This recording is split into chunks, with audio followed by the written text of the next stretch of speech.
So first off, I want to say, please, disclaimer, ignore my horrible lace and my eyelash falling off the whole video. I wanted to re-record this video so bad, but honestly, it's 3 o'clock on Monday, and I gotta get this video up at least by 5 to 7 o'clock, so we can premiere it together and shit like that. So yeah, I'm not re-recording it. It took too long, too much energy, and it was real emotions clip in these clips, so I'm not gonna redo it. So yeah, just ignore my hair and no my eyelashes. I'm sorry if it's bothering y'all. It bothers me, but we here and we can do about it. Okay? I also forgot to say that when I got that first counseling from my my commander, I wasn't allowed to wear civilians for 2 weeks, or like, yeah, for 2 to 3 weeks. I wasn't allowed to wear civilians. I had to check in, I had to sign in 3 times a day, and I wasn't allowed to drink alcohol, and I wasn't even guilty. That was just like with the flag counseling. I wasn't allowed to wear civilians. I couldn't go off post. I had to have a battle buddy, and I had to like sign out everywhere I went. Yeah. Welcome back to my channel. So in today's video, we're gonna be doing part 2 of what really happened in Korea. Let me just say that I am very shocked at all the support that I got.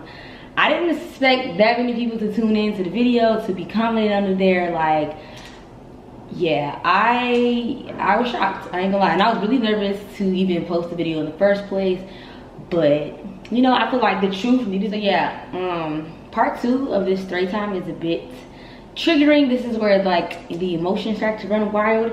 So I'm just gonna give it a disclosure. If your girl, first of all, your girl needs to fix her lash. I'm dead in a second. But if your girl start crying, I'm not crying for sympathy. I'm not an emotional get on YouTube and cry type of person. But if I do get a leg right there, we might not, because I might be ready to, you know, talk my shit. So if I do, just want to make it clear that I'm not crying for views, okay? I'm crying because it was in a very emotional point in my life, and I haven't really talked about it like this. So yeah, without further ado, let's go ahead and get in part 2. You know, look, I sound like, what's his name? I can't even think of his damn name. Zoe. He be rhyming all his fucking words together. But yeah, so I got my notes again, and hopefully I don't miss anything like I did in the other video. If I do watch the video back and I see something that any information that I miss, I'm gonna jump in again and put my little commentary up on top of the screen. If you don't know what the freak I'm talking about, make sure you tune in to part 1 of the video, which I will link right here so you can watch that one first. And let's just go ahead and get into the video. So boom, I left y'all off last time saying that I was got called into the office and I was recommended for a field guard at 15. And I also want to put some more emotion behind what I said. So I was recommended for a field guard at 15. I had got that counseling, and then right after that, I said that I had went outside and I was basically bawling crying. So I said that very like, yeah, I was bawling crying. No, when I tell y'all that I was distraught, I was overly emotional, I was hurt, I was just like, wow, what, are you serious? Like, I'm about to lose my rank for this? Like, are y'all kidding me? Like, I was just super hurt, and I was like, I was just embarrassed. And my platoon sergeant, my LT was sitting there with me, and just saying like, you're not a bad NCO, this does not define you, we're gonna fight for you. My first sergeant said she was gonna fight for me. All of them just kind of sat there like, you're gonna be all right, like, we're gonna fight for you to the end, you know. But I didn't hear none of that. I was just, honestly, I didn't hear none of that. I had tunnel vision. All I thought was the motion and how embarrassing this was gonna be. And I think I said in my last video that I was a squad leader, so like, it was just, this was like a lot of scrutiny I was to go under, and I wasn't prepared, and I didn't expect this to happen. So I was overly emotional, and I'm not a type of person that cries in public. I don't cry in front of people. I'm very like, I feel like crying is weakness. So it's like, I'm very like, I don't allow people to see that vulnerable side of me often. So for me to cry in front of my NCOs was just like, I just want to make it known on how emotionally attached I was to the fact of what was going on. So yeah, so let's just get right into it. So right after that, I never even said this, it was 3 of us involved. So it was me, and I talked to the other NCO, and she said that I'm allowed to talk about her. So it was me, another NCO, and my soldier, right? So I briefly said it was, you're gonna demote 2 NCOs in the last clip, but it was 2 NCOs. So me and her both went to an EO rep, which was on Camp Casey. So we went to the EO rep, we told her the situation, what was going on, and this EO was the EO rep, or I think she was like the battalion EO for 210.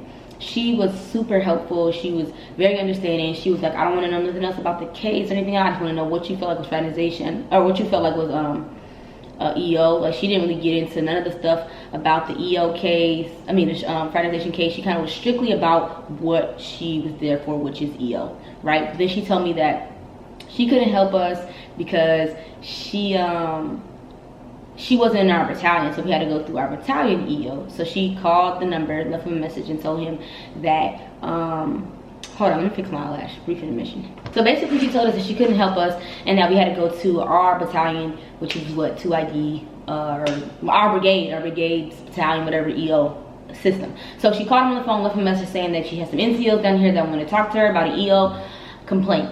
So I'm also an EO rep, right? So yeah, whenever a soldier has a complaint, that's directly what your job is. Your job is to help that soldier or said individual or whatever the case may be on their EO complaint, right? So it took about 2 days. He drives to Camp Casey from Camp Humphreys. He comes down there and we start talking about the EO case and how I felt like, I honestly, yeah, basically the way they sent this message was for me to be able to, I guess, stand my ground, you know what I'm saying? And also the fact that the message was very disturbing and very disgusting and just wasn't, yeah, it wasn't a right way to correct somebody, right? So because that person wrote what they wrote, it was easier for me, you know what I'm saying, to like, I have a case now. You basically discriminated us because we were confused bisexuals, right? So I had my printouts of the screenshots and I showed him and I said, he asked me, what do you think is EO about this? And I was like, I feel like, so there was a room full of people,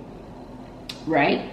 There was a room full of NCOs and soldiers, but only 2 people out of the whole video got in trouble, which was me, who was known confused bisexual, right? And then we have the other NCO who perceived, because she had a short haircut, she was tall, her demeanor, that she was a gay NCO, right? So, or a gay female, a gay African American female. So you have me and her, the only 2 individuals out of the whole group that basically was on the radar for fraternization, when there was a group full of NCOs and soldiers, but only 3 people, like me, her, and the soldier, got in trouble, right? So we used that as a reason why we felt like we were being picked apart, why the messages was sent in the first place, or why, you know, our Snapchats were sent, because we felt like we were being singled out because we were gay, right?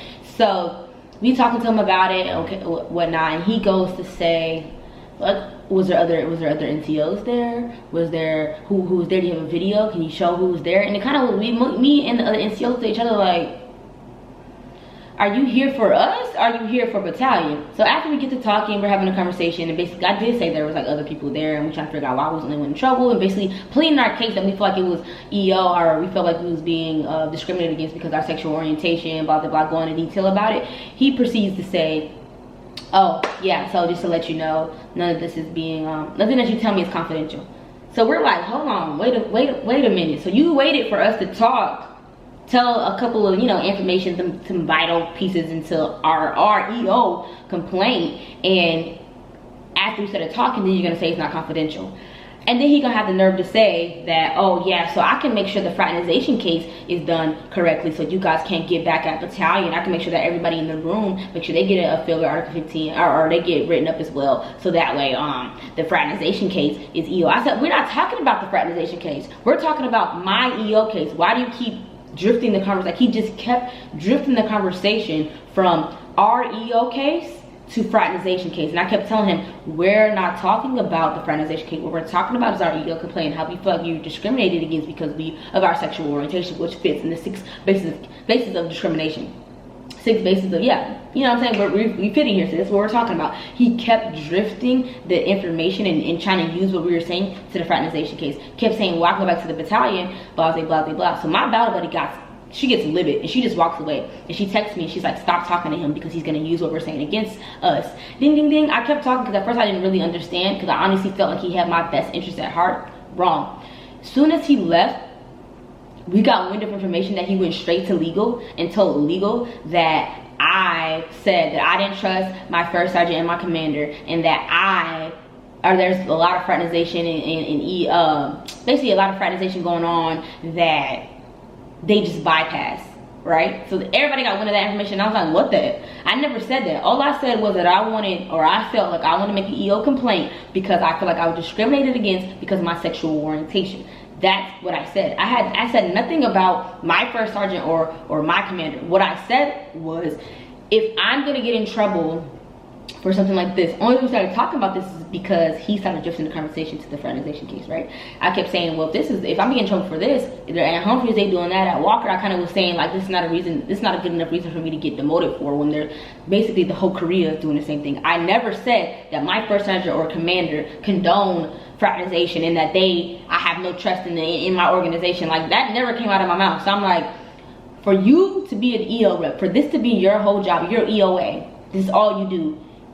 You basically came down here to get information about the fraternization case. You came down here with the intentions to help battalion and not help the soldier. So this, you know what I'm saying? Like, how am I supposed to trust the EO system ever again when I actually had an actual EO complaint? It went basically, I'm trying to help battalion out. I work for the battalion writes my NCOER, so I'm gonna make sure that they're good. I'm not worried about what you got going on. I'm gonna make sure that you can't make a complaint against battalion. Kept saying I can make sure the fraternization case is EO. I can make sure. I'm like, why do you keep talking about fraternization when I came here to talk about my EO complaint, right?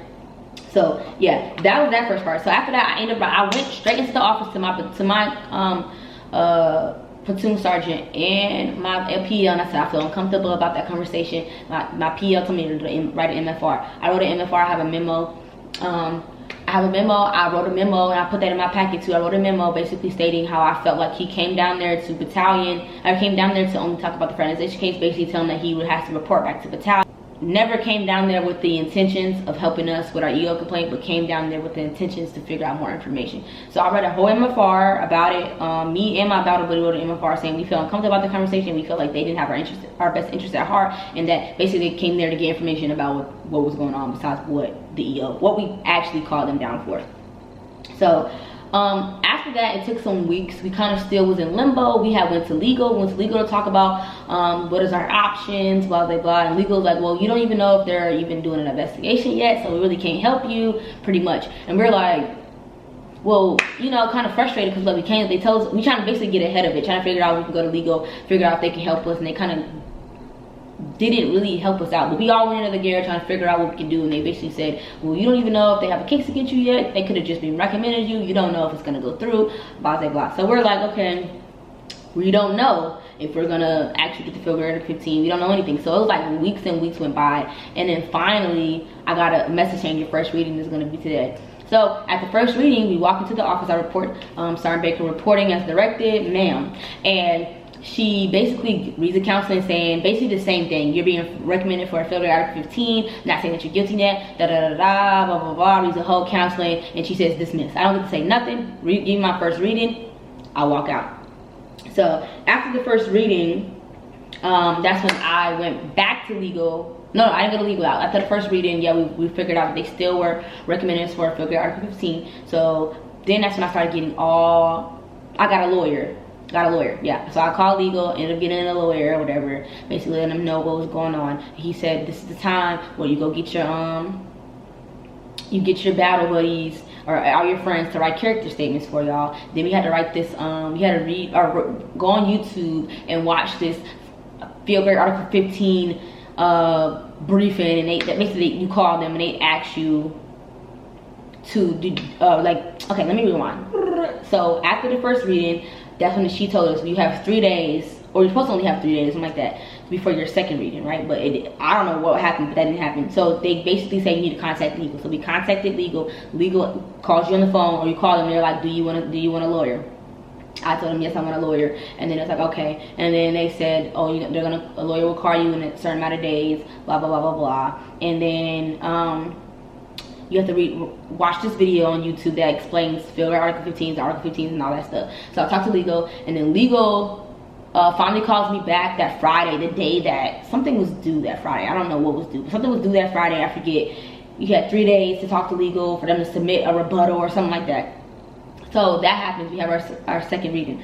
So at the first reading, that's when I got my friends and everybody to write me letters. I had 15 character statements. I had a character statement from a major. I had one from a retired first sergeant. I had E7s. I had E6s. I had my soldiers write me stuff. I had so many people on my side to write me letters. And it was at this point I had to let my soldiers know, because I kept it a secret for a while, but then I had to let my soldiers know, which was a very, very, very, very, very, very embarrassing thing to have to do, to be like, look, it's a potential that I'm about to get demoted, and I need, if you guys are willing, I can't force you, I'm asking you to write me a character statement,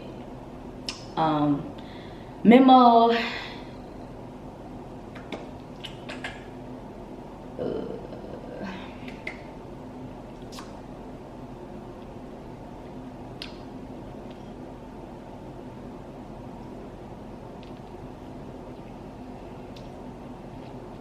okay, so yeah, I had to go to my soldiers and ask them to write me a character statement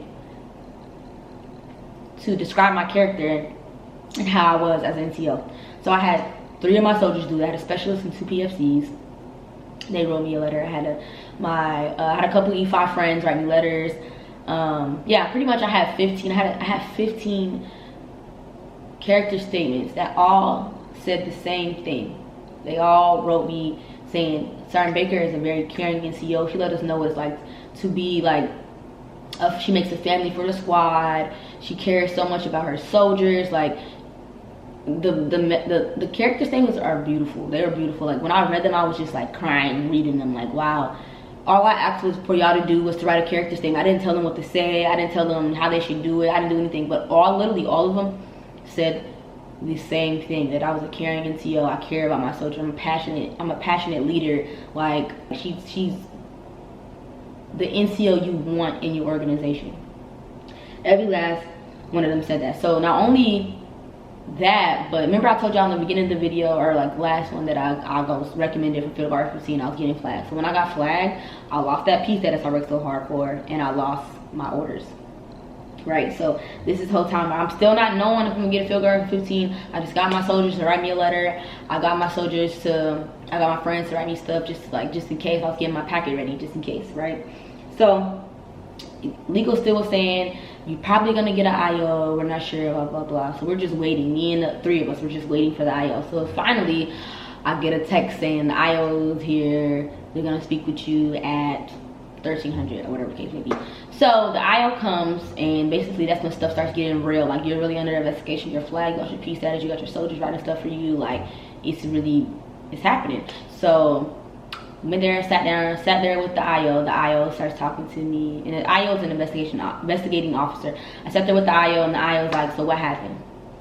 So I said what happened. Basically, we all went to Gateway. We all came back from Gateway together. Out loud, I said, I'm gonna have music in my day room. Probably we just come back to my day room and play music. Me and the said NCOs walked back to upstairs. I started playing music. The music brought the people, brought soldiers, whatever the case may be. And yeah, pretty much that's what's it. You know, y'all, the video that y'all know that y'all saw. Yeah, basically that's what happened. He's like, well, if you want to talk to legal, you can come back tomorrow. If you want to write a statement, I was unsure if I wanted to write a statement, because I'm gonna just say, talk to your legal lawyer, whoever the case may be, before you do anything. That's all I'm gonna say. So I said I want to go talk to legal again before I make a statement. Blah blah blah blah. Talk to legal. Legal said, my lawyer said, don't write anything. Don't write nothing. Don't write shit. Pretty much, he was like, are you in the NCO against each other? I said, no, we all in the same accord. Like, you know what I'm saying? He's like, all right, whatever the case, don't write nothing. So I came back the next day and I said, I don't want to make a statement. He's like, all right, I need you to sign on this piece of paper saying that you don't want to make a statement. I didn't make a written statement, but I made I didn't write a sworn statement. I didn't write anything. What I did was I just verbally had talked to him about what happened, but I didn't do a sworn statement, whatever. So yeah, I didn't write anything. I didn't make a sworn statement. I put an extra paper saying I don't want to talk about nothing. I don't want. What the police say? You have the right to remain silent. Everything that you say will be used against you. Blah blah blah blah blah. Yeah. So I remain silent. But I wish I would have talked to legal before I went in there in the first place. But everybody told me that the IO, you need to tell the IO everything, because the IO has deciding factor in your, I guess, what they decide is going to feel very summarized company, whatever they decide to give you. You know what I'm saying? So it's like, yeah, talk to the IO, this person you need to talk to. What I'm gonna say is, that's what I'm saying. Okay, so yeah, the IO came to investigate, and my battle buddy told me that she was talking to the IO and she was like wanted to talk about the EO complaint, and the IO was like, oh yeah, they told me basically pretty much not to go down that rabbit hole, blah blah blah, like about us having the EO complaint. They were basically saying like don't they briefed him pretty much saying don't talk about the EO, just go in there and figure out what happened. Like even though she wanted to talk about the EO complaint and all that stuff. So and then pretty much it was like, this is still kind of hearsay, but like I said, I believe everything at this point. They wanted to make the lawyers was talking back to their legal. So okay, so we have our own legal. So when you get in trouble, you have your own legal, you have your own lawyers, and then the battalion and whoever's trying to get you in trouble have their own legal team. So my legal and their legal was talking to each other, and her legal, she had her own lawyer, they're talking to each other, and basically her lawyer told her that pretty much their legal, the battalion's legal, was like 46, we need to make an example out of them, they be getting away with stuff. So pretty much saying like, nah, we got something we finna use, we finna demote them because we finally got something that we can use against 46, because they need to set an example, they need to be an example type of thing. So we started hearing that, and I'm not gonna lie, that's when I started getting worried, like damn, because all the NCOs in the companies, like maybe they're just trying to scare y'all, like maybe you know it's a scare tactic, or maybe they just want to make you feel it, and this is gonna be a learning lesson, or this will be this and this will be that. So I'm kind of having a little bit of hope. At the same time, I'm like, I don't want to have hope. I think I'm getting demoted. Everybody like, don't think like that, you gotta wait to see what happens, blah blah blah blah blah. And I'm like, nah, like I'm not even gonna let myself think. I have a little bit of hope, but I'm telling you, all the senior leaders was like, I think it's a scare tactic, I don't think they're gonna demote y'all, you know, just you know. And at this time, this is where I'm going through it. I'm going through it because I still don't know what's gonna happen. And honestly, I start getting ammo. I'm not even gonna lie to you. I started screen recording everything, and this is the honest truth. It's like the clicked in my head, like I'm gonna get demoted for this. I ain't gonna lie, I was like a little op. You know what I'm saying? Because it just pissed me off, because it's like, I don't deserve to lose my rank for something like this when this is happening every weekend, everywhere. On everybody's Snapchat, on everybody's Instagram, on everybody's everything. They're throwing parties on the basketball court because we're on quarantine, there's nothing else to do. We're in Korea, we're stuck away from family. We've been stuck here, people are getting extended, like, because of COVID, we're getting extended 3 months. So you think people aren't trying to enjoy themselves the only way that they know how, which is going out, playing music, having a good time, being soldiers, being humans, being people. So I ain't gonna lie, I started screen recording everything. All the parties that was happening, I was taking pictures of it. I was an op for a little bit. I ain't even gonna lie, because I just felt like if you gonna demote me, it wasn't even like I was trying to get people in trouble. It was more so like, you're demoting me for something that is happening right under your nose in your own, like, y'all, my battalion was in Humphreys, so this jump is happening at Humphreys. Y'all keep saying y'all want to make an excuse and 46 is so bad or Casey is so bad, when the same shit is happening right under your nose, right down the street, right out the door. Like, the same thing is happening every weekend. So like I said, I started recording everything, because that's not fair. Like, I'm really finna get in trouble for this. Like, it was to the point I told my mom, I was telling everybody to send me videos and stuff, like, and I was so angry that I was like, I'm about to get on YouTube. I'm about to get everybody on my side. Like, you think I'm going down without a fight? I'm not going down without a fight. I'm not going down quiet. Like, I was irrational as fuck. I'm not even gonna hold you. I was hurt. I was upset. I was like, you know what? All right, bet I'm gonna get kicked out. I started spiraling. I was spiraling, and this is before I even found. I was just so angry that I was like, I cannot believe this. I cannot believe I'm in this position when this shit happens every weekend. Like, y'all think I'm going down without swinging? Y'all really think I'm going down without swinging? Y'all think I'm just gonna let you do this? No, I'm not. What's gonna happen is I'm gonna get on all my social medias. I'm gonna get on YouTube. I'm gonna get on my Instagram. I'm gonna get on my Snapchat, and I'm gonna have everybody on my side. You think I'm talking about hurt.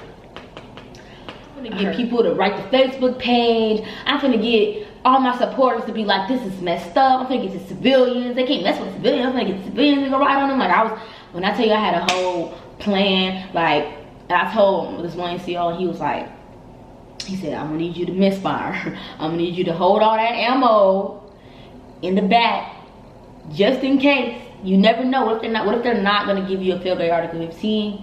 What if, you know what I'm saying, you make you worse? Maybe they're just trying to scare you. Maybe it's not that big a deal. Blah, blah, blah, blah. So at this point, it done wrapped around the entire company. Sergeant Baker, Sergeant so-and-so, and Private so-and-so are all about to get demoted. They was fraternizing. Then it was a rumor that me and my other battle buddy had, reason why we get in trouble is because we had soldiers coming out of our room at night. Like, it started becoming messy, real mess. We had NCOs getting in front of their formation in my company saying, oh, see, y'all need to stop hanging out these NCOs because two of our NCOs about to get demoted and blah blah blah blah blah. Like, I mean, it got messy, and I was livid. Like, I even to the point where I told my NCO, who's the E7, I was like, nah. I said, you lucky I'm already in trouble. You lucky that y'all lucky I'm already in trouble, because if I wasn't in trouble, I would go to this NCO and I'd be like, yo, you got me fucked up. Like, no respect. I'm very respectable. I'm very dressed right dressed. I'm very by my rules. I'm very by the book. For me to be like, I'm about to go to an NCO and go off, because why would you get in front of your information and talk down to me? Like, you wasn't the same NCO that was just bragging about me in that meeting. Why would you do that? We NCOs, right? Right? We're supposed to have each other's back, and you know what's going on is effed up. So why would you go in front of your formation, which is part of our company, and dog two NCOs that's in your company?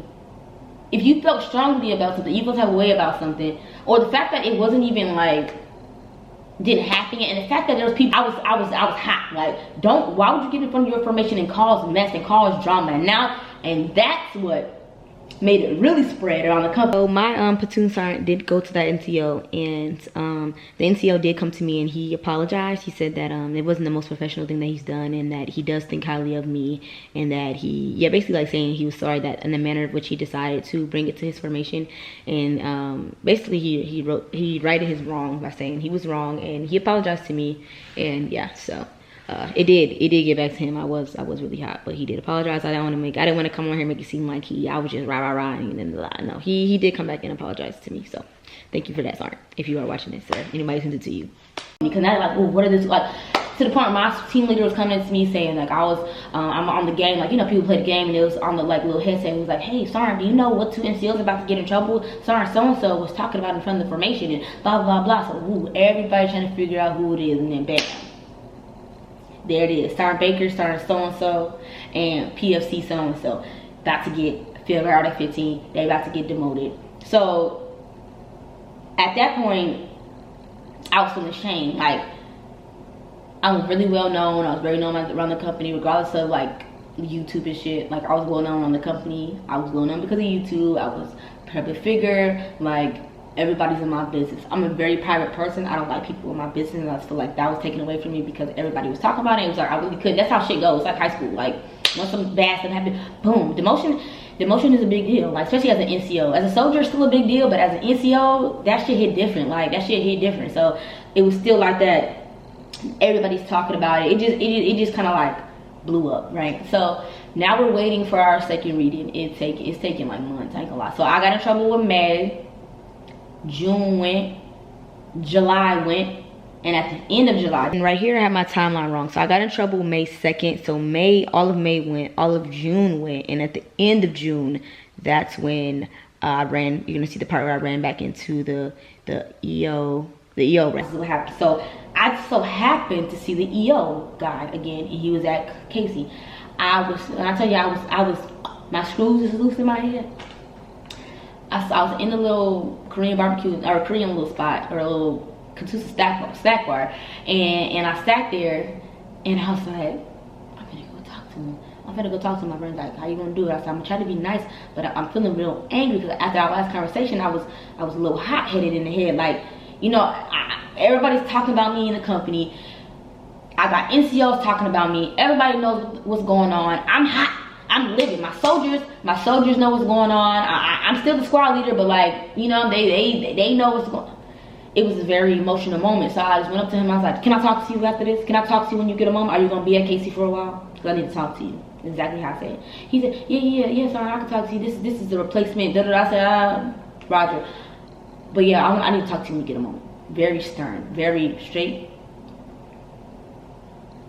He called me. He's like, yeah, I'm about to leave. Are you around? Can I talk to you? I said, yeah. I went up there and I was like, I'm trying to figure out what's going on with my EO complaint. I gave you an EO complaint over 2 months ago, or about 2 months ago, and as you being the EOA, you haven't got back to me on anything. I don't know what's going on with my complaint.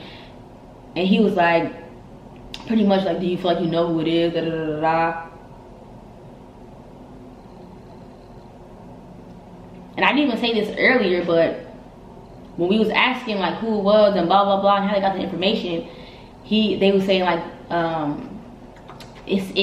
it's classified or it's secret. They're scared of retaliation, so they don't want to say who the person is. So basically, battalion and them knew who the person was, but they didn't want to tell us. So that's why that matters, because we felt like they knew who it was and they weren't telling us who it was, and we knew that he worked for battalion. So I was like, you have the ability, and even the other EO, the female EO, is like, he has the ability to go to the battalion commander and be like, babe, we need to know who it is, because this is also not right. We can't punish this person, but also not punish this person for coming at them incorrectly and being disrespectful and being discriminatory or having discriminatory comments about their sexual orientation.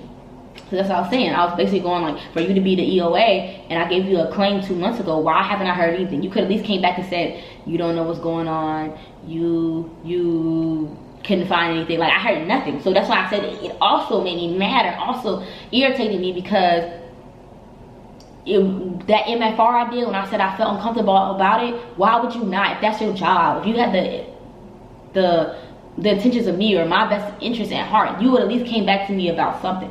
Came to me about nothing. Like, you never said anything about my EO complaint. Was never even gonna talk to me. You just gonna pass it over to this new guy and never say anything to me. So I was upset. And I was very, very stern. Like, I don't know what's going on. It's been over 2 months. You haven't got back to me. What's going on with my EO complaint? Blah, blah, blah, blah. I have no idea. And she's like, what is your command? What is your first sergeant? I said, my first sergeant don't know nothing about EO. You are the EO rep. So why is my first sergeant going to tell me anything? They're not going to tell me nothing about EO. You're the EO rep. You're the EOA. Like, this is your job. He's like, oh, okay. This was about 1300. It took them about an hour and 30 to 2 hours to get back to Humphrey. So let's say 13, 14, 15. About 1500, 1530, I got a text message from my my platoon sergeant saying your second reading is gonna be today. It's gonna be today at 1800. Not only that, the battalion the EOA called me, and he was like, yeah, so I talked to Lieutenant, and wait, I'm trying to figure out how he basically told me, but I'm trying to figure out if he called me first or he texted me. I feel like he texted me. I think he texted me saying, oh, he did. He texted me and he said, yeah, so per our conversation, I talked to your fraternization case, and you'll have an answer today. I said, I think there must have been a miscommunication, because when I was talking to you, I was talking about the EO case, not fraternization case. I keep talking to you about EO, confused, and how it keeps getting brought into fraternization. Then he calls me, and I said, yes, sir, I think you're confused. I not once said anything about the fraternization case. I'm talking about the EO case. I'm confused and how it keeps getting back to fraternization. He was like, well, yeah, I voiced your concern to the battalion commander. The battalion commander said she's gonna take care of it. So basically, I started getting pissed, and I went to my platoon sergeant, and I'm like, I honestly feel like he has something to do with that. You went down there and probably made the BC mad. Oh, she wanna know what's going on. She said she don't know what's going on. Da, da, da. You know, rushing her decision, rushing her like making it seem like I had an attitude, or I was upset, or you know, because I was stern. Like I said, I was stern. So I feel like he took that sternness that I was with him and went to the BC and told her, oh yeah, she was upset. She wanted to know blah blah blah blah blah. Da, da, da, da. See, I don't know what the conversation was, but the fact that as soon as you got to Kate Humphreys, you went straight to the BC and you basically said whatever you said, and she was like, all right, bet, all right, don't worry about it. She gonna have her reading today. So I got that message saying we're gonna have our second reading today. So mind you, so in my packet I had 15 character statements. I had the Snapchat messages, I had the rebuttal from my lawyer, I had, yeah, rebuttal from my lawyer, whatever he had to say, the whole process of that. So like I said, during those 2 months I was talking back and forth with the lawyer and stuff like that. So we had a whole like little claim case. I found out what the Facebook messages said. So yeah, ended writing the rebuttal. My lawyer helped me. Boom. It's 1700, 1730. I'm sitting in the office and I am nervous as hell. I am sick. I'm like, oh my god, I have hope at the same time. Remember, I told you I used to work for her. I got a coin. Like, I'm gonna be hopeful, you know, I'm cool, whatever. Okay, so yeah, so got caught in the office the first time. She asked us questions and we left. She's like, are you dismissed? She went to talk to all 3 of us separately and we got dismissed, and then she called me back in.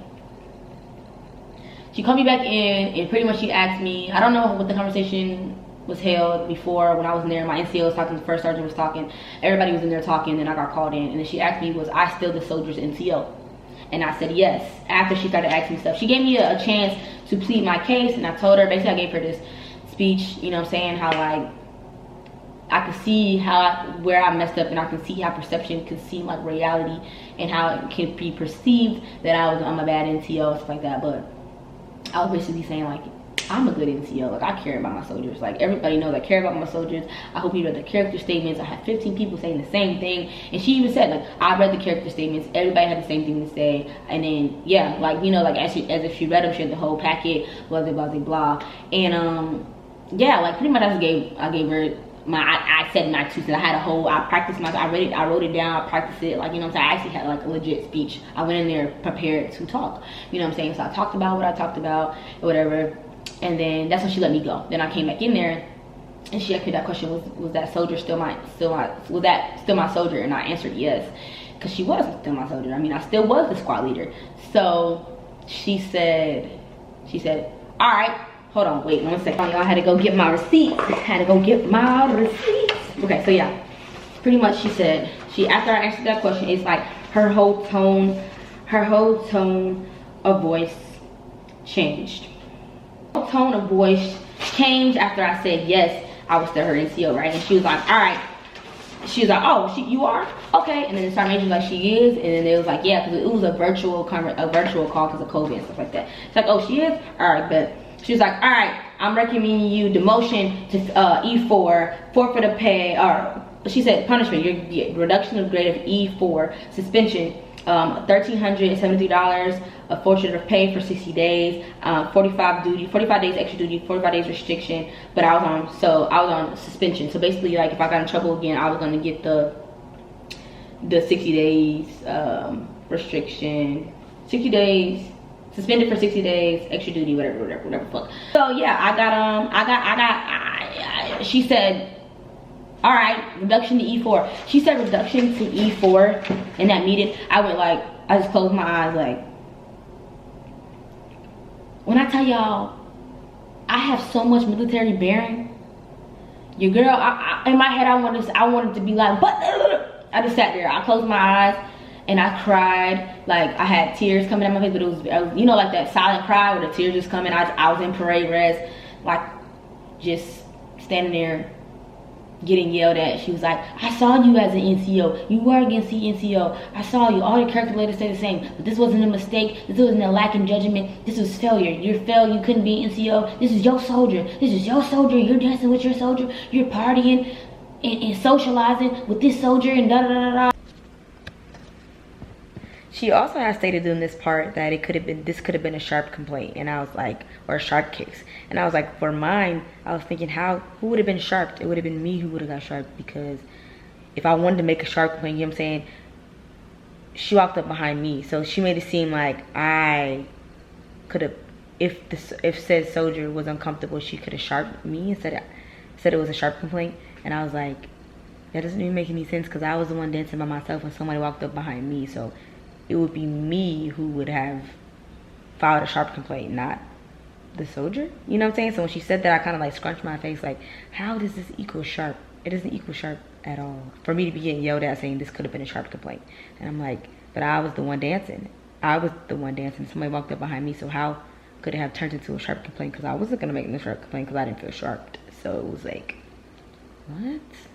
I'm just like, I wanted to open my mouth so bad and be like, y'all need to shut down the video. Like, that's when that my body started getting hot, when I wanted to just be like, I knew I should have just, like I said earlier, I wanted to blow up, and I just wanted to get all the ammo I had and get everybody on my side and just, you know, send it to the Facebook page and all that stuff. I was just hot, like I was doing this and everything. I was trying so hard not to move, like I was just ooh, just like fire, like y'all. Okay, so I was just like I said, the tears was rolling. She gave me, I got a verbal, what is it called? Verbal reprimand? Oh, oral. I got an oral reprimand. Oh, oral reprimand. So basically, she was just getting in my ass, like, you think that's not a mistake? That was a choice. You just making me feel like I wasn't shit. Like that's the worst thing an NCO could ever do. Like, yeah, she got in my ass. Like, I felt disappointed. I feel like I disappointed her. Like, I felt shitty. Like, I felt so bad. I just felt like, damn, like, I'm a specialist. Like, I'm an E4. Are you kidding me? Like, I'm sergeant promotable. Like, I'm about to be a staff sergeant. You demoting me to E4? Like, what? And I just had to sit there and take that shit, bro. I had to sit there and just take that shit. Just, then she gonna say dismiss. And I had to be like, forward with support. And she saluted back and I just walked out. And I walked out the office and everybody's out there. My NCOs is out there. Well, not my NCOs, but other NCOs for the other soldiers. Like the other two people eating trouble was out there. And I held it together for like halfway through the walk. And then I broke down and I ran down the stairs and I went in the bathroom and I was just like hitting the wall. Like I was like, I'm really a specialist, like I'm demoted, like I'm an E4. I'm a squad leader. I have soldiers. I'm about to lose my soldiers. I'm what? So I go in the bathroom, I'm crying, whatever. And I finally go into the office with my platoon sergeant or whatever. And my soldiers in there, she got demoted. The other NCO got demoted. We all got demoted. And I went and I sat in the office and I'm crying, whatever. And I'm like so pissed. And finally, and yeah, so finally my platoon sergeant they come downstairs and they're like, yeah, so they said that tomorrow you need to come to work as a specialist. You need to change your rank over, and you're getting moved to 3rd platoon. Balling all over me. I'm like, y'all finna move me to, like, I just felt so like embarrassed. Like, I'm finna what? Like, y'all finna move me to another platoon and put me under another NCO? When I'm NCO, when I was starting promotable, you finna move me under another NCO as a specialist, and you think I'm finna what? So yeah, I was like, what? I'm finna I can't stay in the platoon. They're like, no. They said you can't stay in the platoon. They said you gotta come to work tomorrow with your rank on, E4 on, blah blah blah blah blah. I walked home, walked back to the barracks, and I was screaming at the top of my lungs. I got back in my room and I was screaming at the top of my lungs.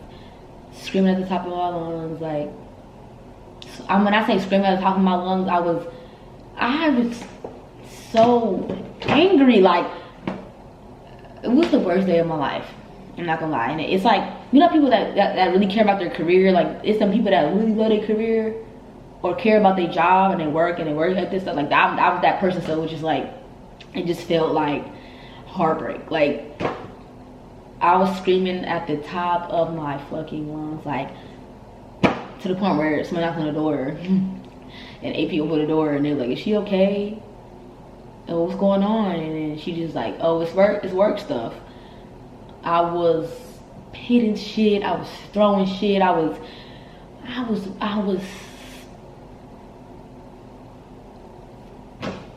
so embarrassed. I was so embarrassed, like, ooh, I'm so uncomfortable talking about this. I'm just thinking about like how much emotion was going through my body. I had an anxiety attack. I was sweating. I was just so livid and just embarrassed. Like, not only was I embarrassed because I had 10 soldiers, and I, you know, was like very passionate NCO, but I also was embarrassed because of you guys, so because of YouTube. In Korea, I was a very, very popular person. Korea is small. Everybody knew Sweets Galore. Like, I won't say everybody, but I'm just saying I was well known. So, yeah. The next day, we went to work. You think I had a specialist rank on? Fuck. No. No. No. I came to work with my sergeant rank on. And at the time that I was going through all this shit, we were in the field. So I was in the field with my soldiers, being a squad leader, doing squad leader shit. Got called in for my second appeal. Didn't go back to the field. And then Friday, my soldiers and them came back to the field. And they thought I was coming to come to work as a specialist. Who? I ain't going to work. I came in with my sergeant rank on. And I left. I was there for like 30 minutes. And I left and I went back to my fucking room. Because you couldn't have thought. So after work was over, I went up to my first sergeant. I asked, can I move companies? And she was like, you want to move companies? And I was like, yeah. And then she was like, I talked to the sergeant major. They're just gonna keep you in this move you platoons. And I'm like, well, I don't want to move platoons. This is embarrassing. Like, y'all took my rank. I'm a squad leader. I was promotable. Y'all moving me to another platoon and think that's gonna be, you think my mental health, you think I'm gonna be all right with that? No, I need to move companies. I need to be in somebody else's company. I need to be far away from this motherfucker. I don't want to be here. No, I need to go. I'm embarrassed. Like, honestly, I didn't even want to go to another company. I'm like, everybody knows I'm Sergeant Baker. I'm fucking Sergeant Baker. Like, and I don't mean this in a cocky way. I'm just saying, I'm Sergeant Baker. Like, I have this YouTube. I helped mad people get in the fucking army. They know who I am. People speak to me in PX. People get excited to see me. Like, no. No. So I had talked to my lawyer again, and pretty much he was saying, like, I could appeal if I wanted to.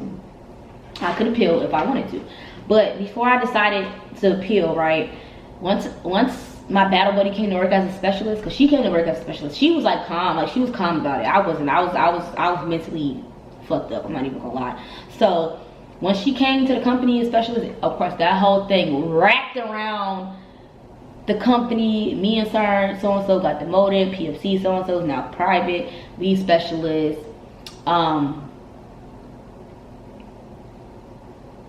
Yeah, I had people writing me on Snapchat talking about, I heard you got demoted, is it true? If so, you popular as fuck. I was like, why the fuck would you write me that? Like, I was pissed. That shit pissed me off. That I had people write me from the States talking about something. I heard what happened, hope you're okay. I'm like, how do you know that? Oh, my cousin is in Humphreys and she asked me and I told her I didn't know, and she said people was saying that I deserved it. I deserved to get demoted. I had, yeah, people pretty much saying I deserved it. People didn't like me. That's what I get. I'm stuck up, so she deserved to get demoted. And I'm just like, what? Like, and then when I asked people like who said what, they didn't want to tell me. I had people saying, oh, she coming to work covering up her rank. Yeah, the fuck I was covering up my rank. I was. Because if somebody called me a specialist, I probably was gonna swing. I'm not gonna lie. That's how I was not okay mentally. I was depressed. My screws was loose. I didn't care. I told my mama I'm getting out. Like, I told her I don't give a bleep bleep. I told her I'm not coming to work. I told her if anybody says something slick to me, I'm fighting them. I'm getting kicked out. I'm getting kicked out. I said I'm gonna do everything in my power to get kicked out, because I'm getting kicked out, or I'm not walking around here a specialist. So if I gotta put the specialist rank on and I gotta go to work and I gotta walk around this motherfucker and y'all not switching me platoons, y'all not switching me companies, I am getting out. I am about to disrespect everybody. I'm about to ruin my whole career. When I say I was this close, I'm telling you, like, I didn't care about the army no more. I didn't care about none of that. So y'all gonna demote me? Y'all, what? You think I'm finna still come in here and stand for arrest for these NCOs? No, I'm not. I'm getting out. I'm about to disrespect everybody. I'm going to behavioral health. I'm telling them that I'm depressed. I'm telling them that I want to get chaptered. Like, I'm not staying in the army. No, there's nothing y'all can say, nothing you can do that I'm gonna be hua. No. Nope. Y'all, I'm telling you, I was livid. I was not okay. I was depressed. I was unstable. Don't talk to me. Don't say hello to me. Don't speak to me. Don't say specialist, because if you do, what? Don't talk to me. Yeah, don't. We don't need to talk no more. So, yeah, so that's what I said. So back to my legal saying that I had, I could make an appeal. I talked to my old first sergeant. He was basically telling me, I was thinking like, I don't want to appeal.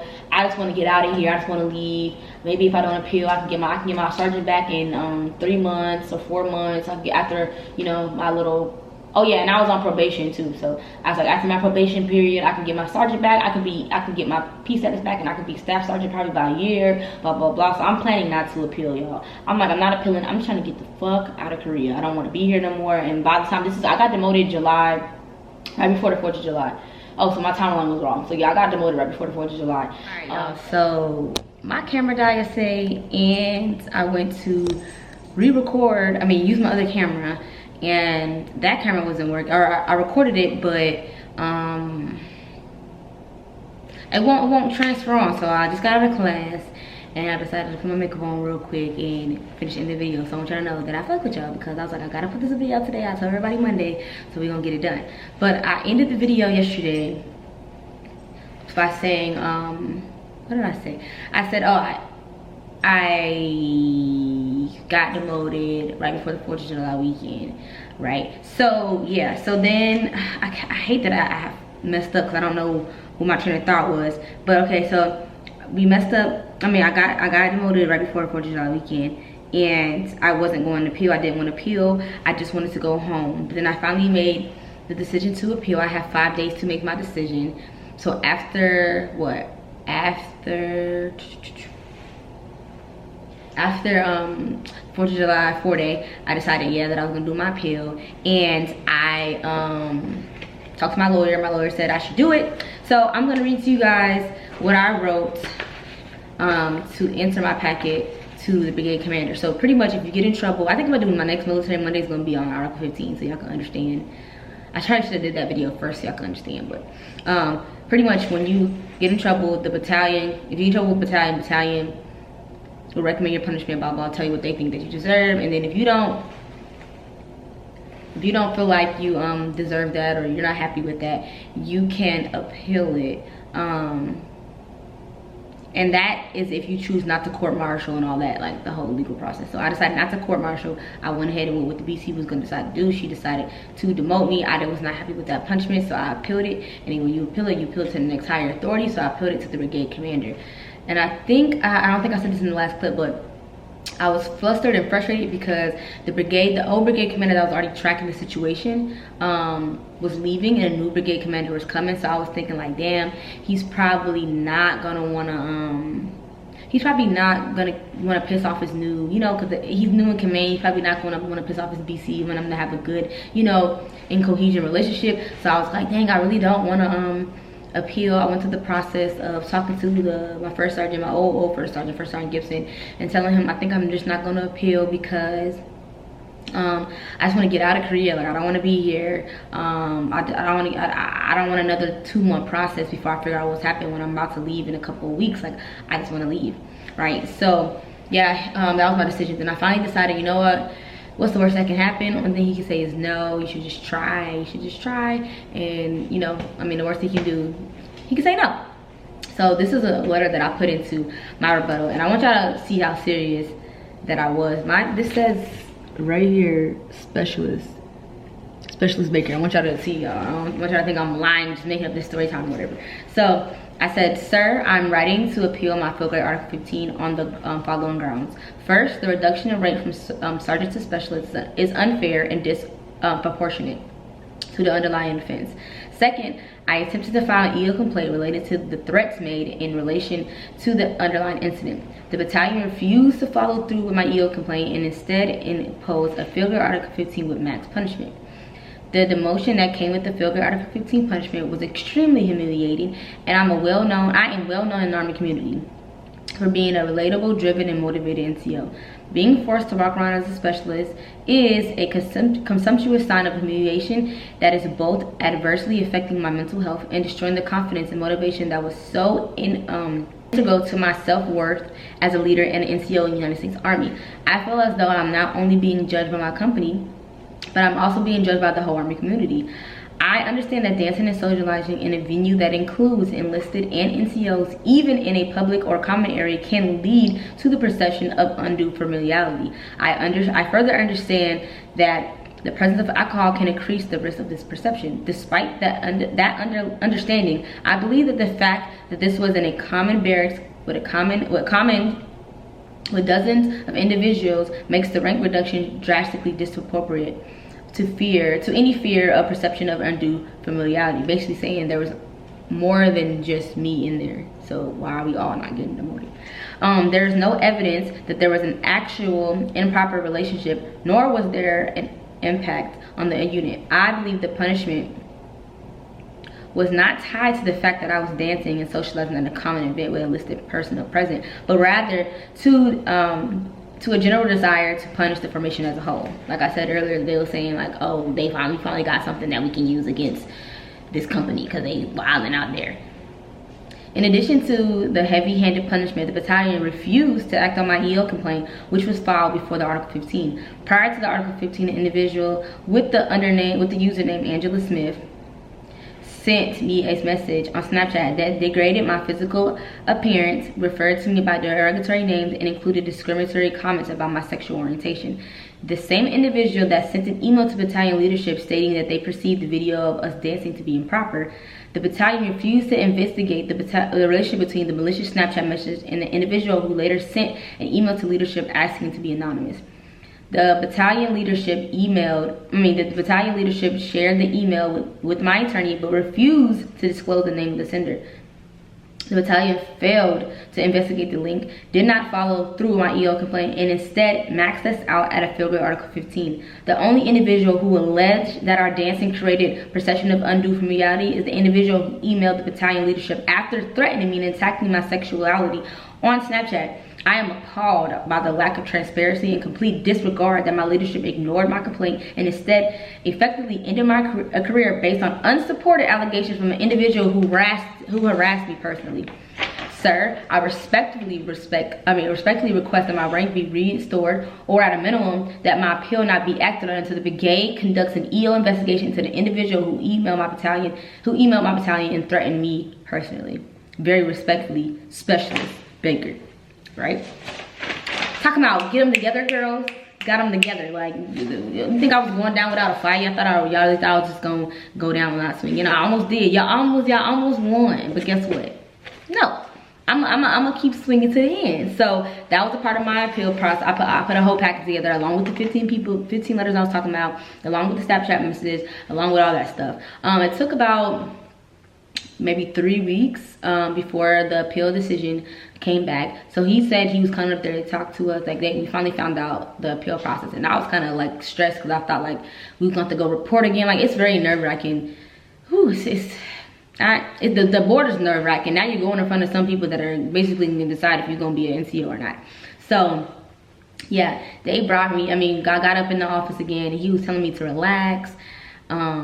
And I couldn't relax. Like I was prepared to like report and stand up for arrest. He's like, no, sit down, you're not in trouble. Like this is not Article 15 reading, this is an appeal process. So you can have a seat. I can say that the brigade commander was very, he tried to give a sense of like, you're okay, you're not in trouble, like you can talk to me type of thing. But I was just so, I didn't feel comfortable. I'm in here because I'm in trouble, not because I'm in here getting an award or being applauded or a clap on the back or something. Like I'm in here for an adverse reason. So yeah, I was nervous.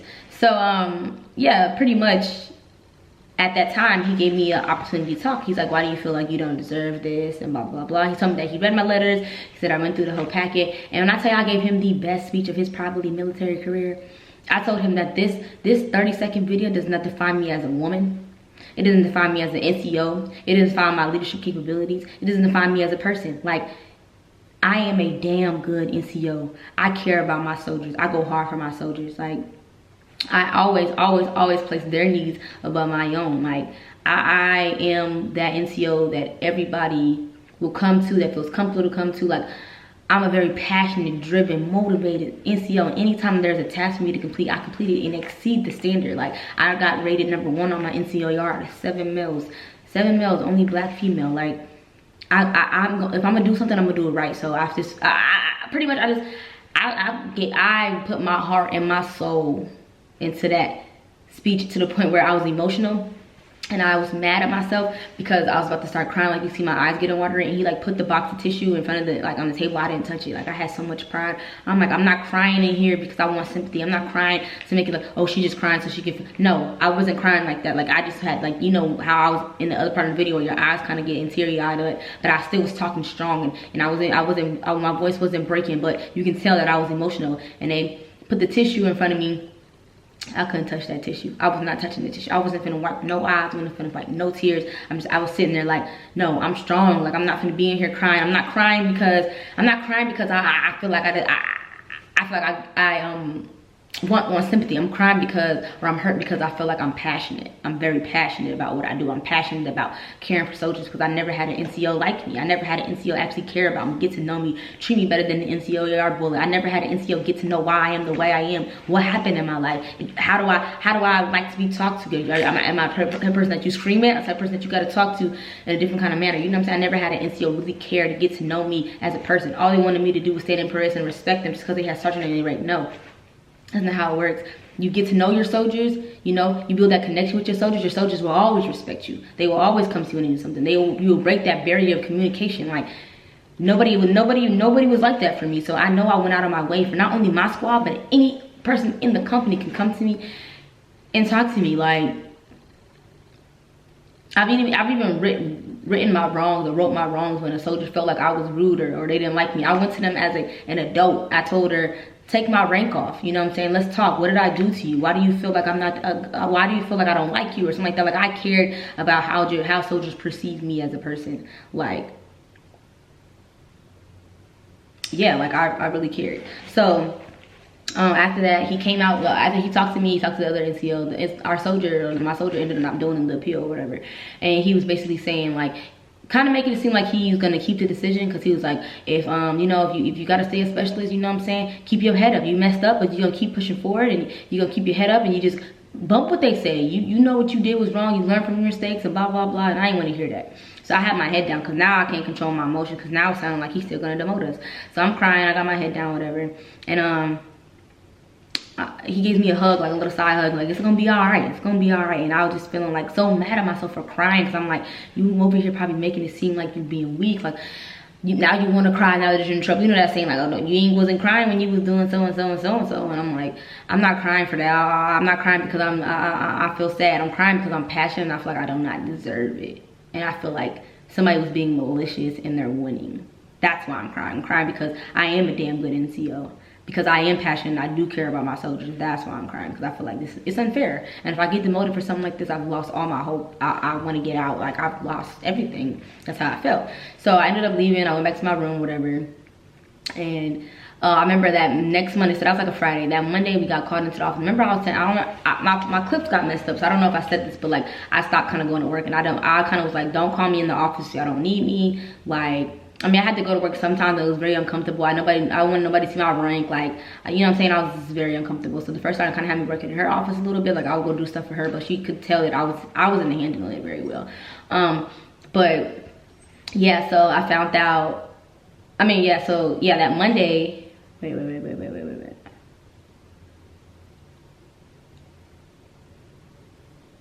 Yeah. So that Monday, we got called in the office and I was upset about it or whatever. And yeah, I got mad about it or whatever. And I was like, damn, why they calling me in? No, damn well I told them, like, don't, like, if you don't need me for real, there's no work for me to do. I'm not sitting in the office with no fucking specialist rank on, because somebody called me specialist, I'm gonna lose my mind. So they called us in, it was like somebody leaving to get in the plaque, and I was just mad. Like, I don't care about nobody's plaque, right? So then she gonna say, I need specialist Baker and specialist so-and-so to stand by. And I'm like, why would you just say my rank? Like, I was mad at the first time, like, come on, man. Like, why would you do that? So then everybody leaves out there, and then we stand up, and she was like, we got the decision back from the brigade commander, and my heart went into my butt. Like I was just like, but I still was like, he already said we getting demoted. Like it is what it is. Like I mean, I was prepared for them to say like he kept his decision. He kept the decision, and then she said on Monday morning, or maybe this was Thursday, I don't know, whatever, I don't forget what day it was, but I think she said Monday morning, I know I better see y'all information with y'all sergeant rank on. And I was like, me and her looked at each other like, what? When I tell y'all we ran out, Monday morning, we ran to the alterations that was down the street. Literally, we changed our shit immediately. And to be honest with y'all, by per regulation, I wasn't even supposed to take my sergeant rank off, because since we appealed, the decision was a final compared to my ERB and my LES that I was still getting paid in sergeant rank. I still have sergeant on my ERB. Technically, because we appealed, we weren't even supposed to wear our specialist ranks. They really was confident, number one, that I guess our appeal wasn't going to go through, and they made us put our specialist rank on, which really per regulation that was incorrect. We should have kept our rank on until the appeal came through. So really we was embarrassed. I had to wear specialist rank around the company for 3 weeks for no reason, because technically that was wrong. But you think we waited? Heck no, we went straight down to alterations, put our rank on. I took a picture, and everybody ran up to us, gave us hugs, like, that's what I'm talking about, Sarn. You know what I'm saying? My battle buddy was all picking up, because it was just like, everybody felt like it was wrong. Like, everybody was happy. Like, you shouldn't even have to put the specialist rank on in the first place, because you ain't deserved that. Like, you didn't deserve that. So I'm all happy, I'm lit. I'm like, yeah, it's lit. I got my rank back. Like, y'all can't tell me shit. Like, I'm Sarn Baker. Like, you know what I'm saying? Then they said we can get our promotable status back because our flag was closed favorably. So I was like, bet, I got my P status back on my ERB. Life is good. I'm about to leave here in a couple weeks. I'm about to leave August 18th. I'm lit. I texted my branch manager like, I'm not flagged no more. Your girl good to go. I'm about to get out of Korea. And he's like, and we don't got no orders for you. I'm like, come again and say what? Yeah, we don't got no orders for you. You gotta get extended 60 days if you're trying to get your HAP location. I'm like, no, he said, yeah, he did say I need to get extended 60 days. And I'm like, oh, heck no. Then my commander's like, we'll give you 30 days FSCE because we don't think that IFSC basically said extending 30 more days. And I'm like, okay, but we also thought that, okay, we just do it just to be on the safe side. You know, we good.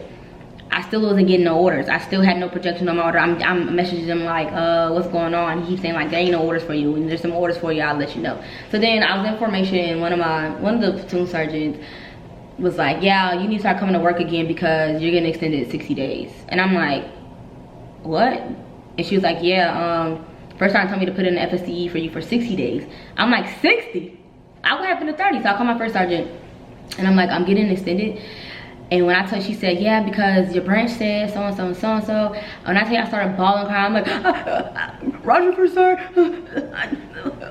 I'm going to go home. Like, that's how I was. I broke down all over again. Like, depression just smacked me all over again. I'm like, are y'all kidding me? I just want to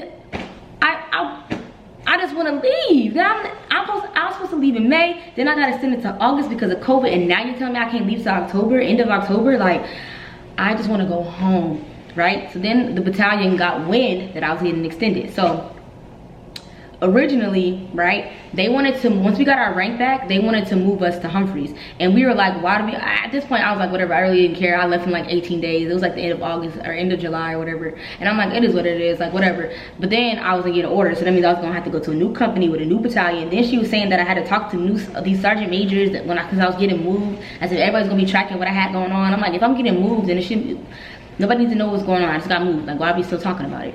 So yeah, pretty much they wanted to move us, and then I got a text saying, never mind, you don't have to move, you don't have to leave anymore. So I'm happy, I'm lit. I'm like, okay, good. So once the battalion got wind that I was getting extended and I wasn't gonna leave that August 18th, the sergeant major was like, oh, she's not leaving? I bet, send her back to Humphreys. And I'm like, why do I need to keep, why are y'all trying to move me to Humphreys? All my stuff is here. I've been here for over a year. I have so much stuff. Like, I'm tired. Y'all saw, remember how I got moved to Casey in the first place? Now you're trying to move me back to Humphreys on a LMTV? Like, no, I don't want to move my stuff again. I don't want to do that again. Like, no. So I was upset or whatever. And then that's when we had to go talk to the sergeant major. He tells us that she want to talk to us, and I'm like, she was basically saying, because you got your rank back, how's that gonna look on the formation? You need to get moved to Humphreys and blah blah blah. I'm like, it looks like justice was served to the formation. It doesn't look negative, it doesn't look bad. It looks like justice was served and 2 deserving NCOs got their rank back. That's what it looks like. It didn't look bad. Like, nobody thought it was, like, I don't know. I didn't understand why I needed to move to Humphreys, because when I got demoted, nobody wanted to move me. But when I got back promoted, now it's like, yeah, you gotta go time now. But when I was crying out for help, saying that I wanted to go and this was bad for my mental health, I was stuck there, having to be in another platoon as a specialist. So yeah, they basically was trying to move me back to Humphreys. And then finally, the brigade commander said he wanted to talk to us again. I'm like, dang, why do they want to keep talking to us? I don't want to. But I was very thankful that he gave us a rank back. So he came to talk to us, and he was like, this was one of the easiest, like, out of all the Article 15s that ever came around my desk, this was like the easiest one to give y'all y'all rank back. Y'all just, I could tell that you're a good NCO, you're a passionate NCO. Like, basically saying, like, look, you got your rank back. Now show me that you deserve it, or whatever. So yeah, that's still going on. I made a comment, and I kind of was like, so do I still gotta move to Humphreys? And he was like, I said, I got orders now, like, do I still gotta move to Humphreys? And he basically was like, no. He was like, no, why would you move to Humphreys if you have orders? That means you're leaving. So pretty much I kind of jumped it all together, but it took a minute. I didn't have no orders, and then finally, okay, son. And finally, wait. Then finally I got orders, and once I got orders, that's when she still was trying to move me to Humphreys, even though I had orders. So that's when I brought it up, like, do I still have to move? Blah, blah, blah, blah. And he was like, no, you can just stay here, because it makes no sense for you to out-process here, to go to Humphreys, to out-process there, and then, you know, do it all over again.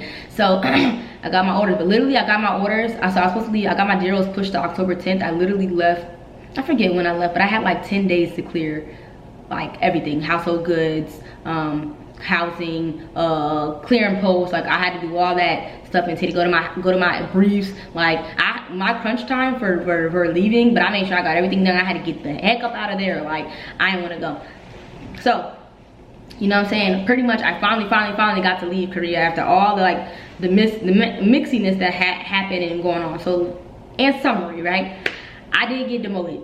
I got demoted for 3 weeks. Well, I had to wear special training for 3 weeks. I went through the whole process. It blew up and went all over Korea. I just want to say thank you to each and every person that was there for my Soda for Me to Cry On. Shout out to AP for being there when I got demoted. And you was the one helping me up to eat in the morning, like, to everything. Like, you were that person that helped me through it, you know what I'm saying? Talk to me, even though I was talking in circles about how upset I was. Shout out to my soldiers who wrote me, you know, the character statements. That shit meant the world to me. Shout out to Army Princess, who never met me in person and only known me on YouTube, wrote me a character statement. Shout out to Naturally Nikki on YouTube, a major. She wrote me a character statement and was very passionate about she's never met me, but she said, I can tell that you are a good NCO and you don't deserve that. And the culture of Black, you know, women, we dance like that, and it's not we don't look at it as a negative thing.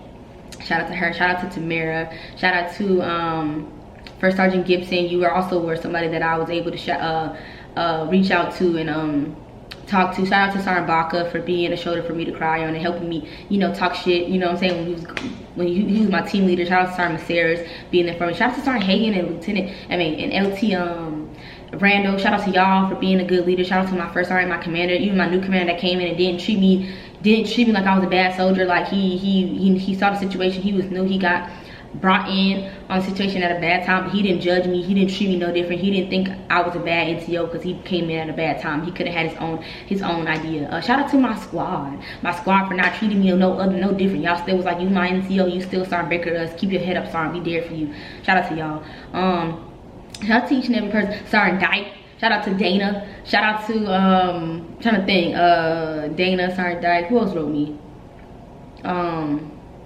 Everybody. I'm sorry if I didn't shout you out personally, but shout out to everybody that wrote, you know, took some time out and wrote me a character statement. Y'all don't understand how much that meant to me, like how much it mattered. Like, I am forever grateful for that, because who's to say him reading those letters could have been like, dang, you got 15 people in your corner saying the same things without saying the same, like without no like script. Like, y'all all said the same thing. So I'm just so grateful that y'all took the time out of y'all day to write me, you know, write for me about my character. Also, I didn't tell this story like to be messy or anything. I told the story, one, to tell my truth, you know what I'm saying, because I felt like it was lies and rumors, and just a whole lot of just a lot of people didn't know what really happened, and I didn't like the fact that it was lies and rumors going around. Two, it's for NCOs and soldiers and anybody that looks up to me to understand that I'm human and I mess up too, and that like it's okay to scrap your knees on the ground, or scrape your knees on the ground, as long as you get up and keep fighting. You know what I'm saying? I could have, like I said before, I was going through that depression. I could have ruined my career, but I stayed down and I continued to fight all the way through, and I just prayed that justice was on my side at the end of the day.